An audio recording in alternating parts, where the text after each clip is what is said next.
So I decided to make a little piece of content because if you guys watch any of my videos, you know I'm trying to get monetized again.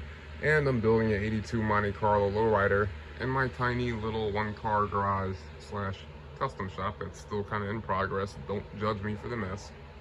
But everything that you see in here, like fixtures and storage, that kind of stuff, tools, that's all stuff that I've done thus far, right? One car garage. But anyway, so what I'm starting with on the car, this is the first time I actually touched anything having to do with the car. I actually bought a whole spare Chevy 10-bolt rear, right? 7.5 open diff, like, you know, the basic stock rear. So that I would have less effort put into like tearing the car down and having to like take it off the road and, you know, breaking old bolts loose. 50 bucks. Why wouldn't I do that? So I'm working off my own brain here. Nobody's helping me. Like, I have a couple buddies that'll answer questions here and there, but it's been 20 years since I've done this kind of stuff. But, you know, I have an engineer's mind, so it is what it is. So first thing I started with is rust removal and just kind of, you know, getting accustomed to how the rear is actually designed. Then I took off the brake tabs because the plan for brake line retaining tabs, these guys that are still, there's only one on this side, interesting, that retain the brake lines in place, which have already been removed because I'm going to be replacing those anyway. And there's no place to have the retainers on anymore because my plan, once I actually get this cut off, is to install this 3-inch C-channel across the top. So that's going to interfere with those. They have to come off. It doesn't matter. I can make something custom to go on the C-channel somewhere. So the plan for this rear is C-channel, 3-inch. I believe this is, well, I don't think they categorize this by like a 1/4 inch or whatever. It's just 3-inch C-channel, right?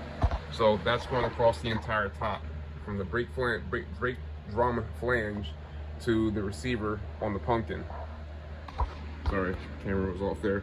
From here to here, C-channel. I may have to notch it here. I don't know until I actually get into that part of this. And then I have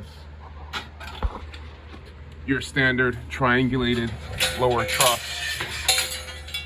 This is in 4 pieces. You have this for the back, another one that's cut for the front, and then there's filler panels that create like a box triangle type shape that is going to go on the bottom, obviously.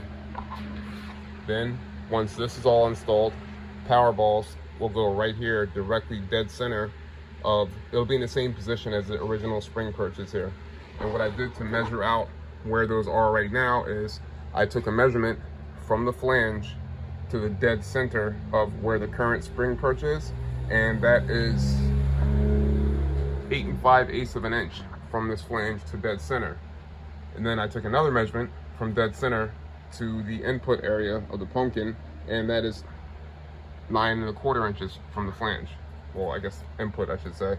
9 1/4, 8 5/8. So because once I get this off, this is going to be covered up. So I kind of need those measurements because I'll be blind once this is on top of this, even though I hadn't thought of that previously. And I center punched where those, like the outer portions of this circle are, and then the dead center of it, right?